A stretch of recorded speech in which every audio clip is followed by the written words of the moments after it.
You got enough receivers to get through the day? We better, yeah. We actually have a much scaled back practice. Today will be considered a low day. The majority of it, we only have 3 team periods, so it's not going to be a long one. It's like an hour and 20-minute practice. So I think, and some of it will be down in the red area. So, but you know, we'll always be able to adjust. We got enough tight ends and backs and other positions to make it work. You scaling back because of the injuries, or just because family night's coming up? You're kind of in the, or all of the above. It'd be a combination of both, but this was kind of what we had scheduled anyways. Knowing that tomorrow night those guys will get after it pretty good. What happened with Jaden Reed yesterday, Matt? It's nothing long term. Just his foot was bothering him. Yeah. With Wicks, I think it's from his cleats, to be honest with you. Did you plan with Wicks just to have him get through some practice, or did he aggravate something? Yeah, just trying to get him back. What have you thought of some of those young guys? Like, see, Cornelius had a productive day yesterday. Sam Brown's obviously had some days. Yeah. Hicks made a couple plays over the middle yesterday. Yeah, all those guys have had moments where they had played and made plays, and that's what you're looking for. And just the more ops they get, the consistency of which they do that, I think is going to be important. And they'll get a ton of reps once we get into these preseason games. These guys are going to get a lot of time. Musgrave seemed to make a couple big plays yesterday. Just how is he? What's been his approach this offseason? And you really haven't had those two guys healthy, him and Tucker, for a full season since you drafted them. How much are you looking forward to that possibility? Yeah, I mean, both those guys have unique skill sets, and I think they both can play at a really high level. So to be able to have the luxury of having those guys both available at the same time it just makes you more versatile as an offense. I'm a big believer in the more personnel groupings that you can have that a defense has to prepare for, the harder it's going to be. So we'd like to use multiple personnel groupings, 11, 12. We do a lot of the two-back stuff. And in the past, we've had to, I remember going back, we were talking about this the other day, when we had some injuries, when we were out there in 31 personnel with 3 halfbacks, if you remember right, with Aaron Jones, Jamal Williams, and Tyler Irvin. So, you do what you got to do and adjust how you can, but in order to be able to do that, these guys got to show that they can handle it, mentally. So, we got a lot of options. With Stackhouse at defensive tackle, what have you seen from him with the opportunities he's got? Yeah, he's done a really nice job, and he's earning more and more opportunities. And I think at some point we're going to have to see him get in there, versus our ones. What did you think of Jordan Morgan's work at left tackle yesterday? Pretty extensive kind of throughout the practice.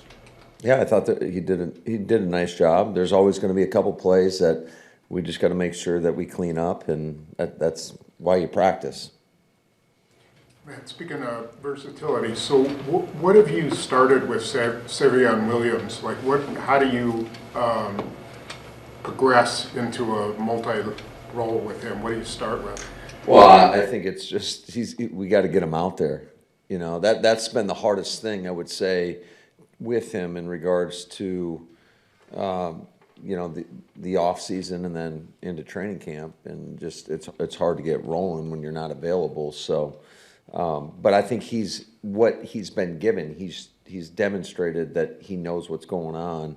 Especially, we've had him in a lot of the walkthrough settings, and he's done a nice job with that. Now it's just taking that walkthrough and doing it out there, in practice. Do you start him as just a regular wideout, like you would with Golden, or has it been a little bit different? It's pretty similar to that. You guys, both you and Gooby, talked about the need to improve your 4-man pass rush at the end of last season.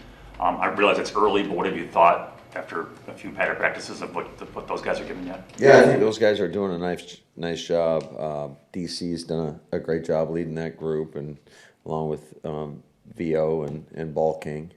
We're not allowed to call him Wendell anymore. So, but all those guys have done a nice job with the D-line, and I think what's shown up is just in some of the games that we ran, just how disruptive they can be, and we're getting pressure on the quarterback. Because there were multiple times yesterday where either Jordan's going to get hit or he can't step up in the pocket, and that's exactly what you want from your pass rush.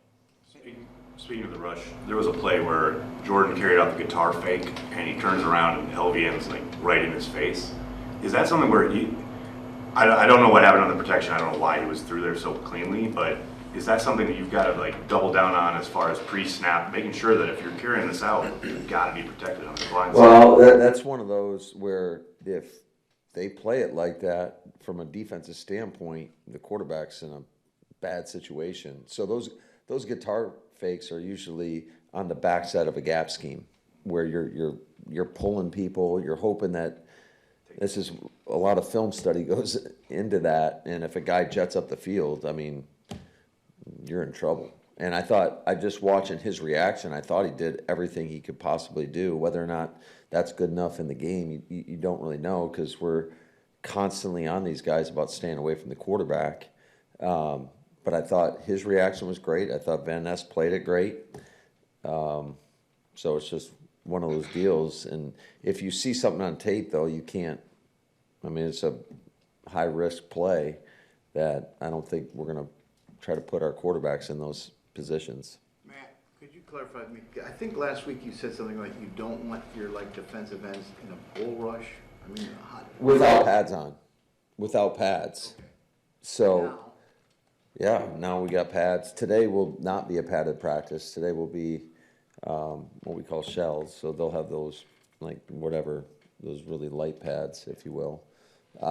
But, yeah, when you don't have pads on, it's just hard to put guys in that position. So we're more interested in guys working edges on people and working pass rush moves. And then if you get held up, then you got to kind of like peel off. When you're determining who's going to return kicks and punts, how much do you weigh the roles those guys play on offense and defense? I mean, definitely plays a part in it, depending upon, their role in that particular phase. So. Matt, when you guys moved into the new locker room, how did you guys decide who went where in the locker? Did you have anything to do with the positioning of guys? Do you think we had something to do with it? Why, do you like where everybody is, Rob? I was taking notes, trying to figure out if there was a pattern, but I couldn't come up with one. So. Ideally, yeah, there's definitely a lot of thought that goes along in it, and we kind of went in there and just started placing people, and for the most part, I do kind of like the format of having an offensive player next to a defensive player. I just think that you get around.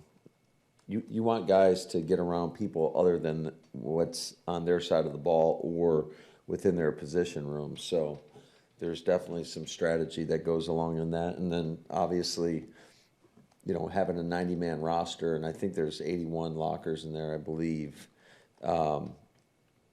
Things will change once we get to the 70-man roster. Anything with putting a young guy next to a veteran, or is that? Oh, absolutely. 100%. Going back to the ball king thing, it's clear that your guys have really bought into that.